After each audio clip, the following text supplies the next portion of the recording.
Одно из исторических зданий Сыктывкара на улице Бабушкина, 11, передано новому хозяину. Сегодня были подписаны финальные документы. Комитет имущественных и земельных отношений Коми передал здание 1916 года постройки, в котором некогда располагалась земская больница, а после Сыктывкарский родильный дом благотворительному фонду при Свято-Вознесенском храме. Фонд разместит в нем православную школу, а вместе с тем и реконструирует постройку. Виктория Денисова о том, как здание обретает новую жизнь. Довольно продолжительное время это историческое здание столицы республики ждало хозяина. Некогда в нем лечили людей, принимали роды, а после обучали врачебному делу. Но вскоре судьба его изменится. Региональные власти передают строение подрастающему поколению. Тем, кто завтра будет созидать, кто будет в ответе за наш северный край. Настоящим украшением для центра Сыктывкара станет православная школа. Сегодня последний, так сказать, этап передачи здания Бабушкина, 11.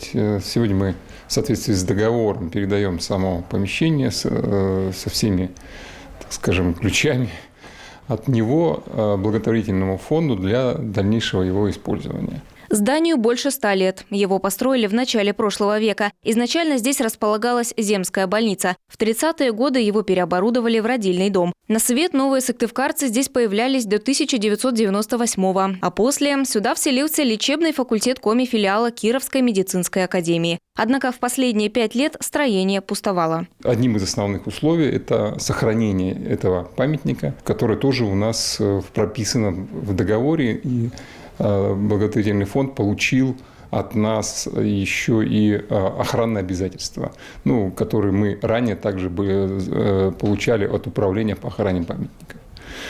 Поэтому сохранение это как памятника, сохранение самого здания в том виде, в котором оно определено охранными обязательствами, это основное условие. Здание передали благотворительному фонду при Свято-Вознесенском храме на 49 лет. Тот проведет реконструкцию в ближайшие 2 года. В 2022-м планируют обновить кровлю и внешний облик здания. В следующем – внутреннюю отделку. Проектно-сметная документация уже готова, приобретены стройматериалы. Предполагается, что учебные занятия в православной школе начнутся в 2023-м. Конечно, первоочередные – это ремонтно-реставрационные работы кровли и подкровельного пространства. Я надеюсь, что инвестор, который изъявил желание и заявил о том, что у них есть эти средства, предпримет все усилия, чтобы как можно быстрее завершить эти работы. Потому что первый этап работ это ремонтно-реставрационные работы, которые касаются кровли, я говорила уже в начале. Эти ремонтно-реставрационные работы в соответствии с охранным обязательством необходимо выполнить до 31 декабря этого года.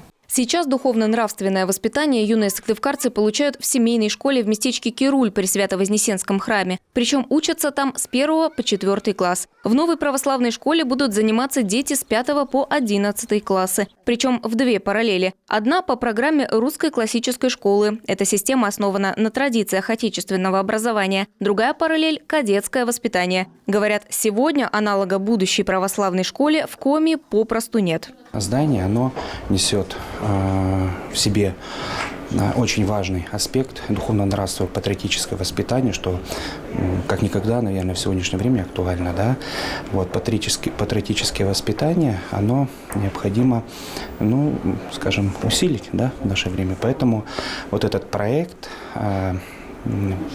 православной школы по программе «Русская классическая школа» мы планируем воплотить. Этот дом на Бабушкина, 11 прочный и надежный, даже несмотря на свой солидный возраст. Он располагается в исторической части Сыктывкара и, безусловно, украшает его. Фонд обязуется сохранить его для столицы Коми на долгие годы. А еще, что очень важно, наполнять духом православия тех, кому этот дом станет родным на время учебы. Виктория Денисова, Алексей Паршуков, телеканал Юрган, Сыктывкар.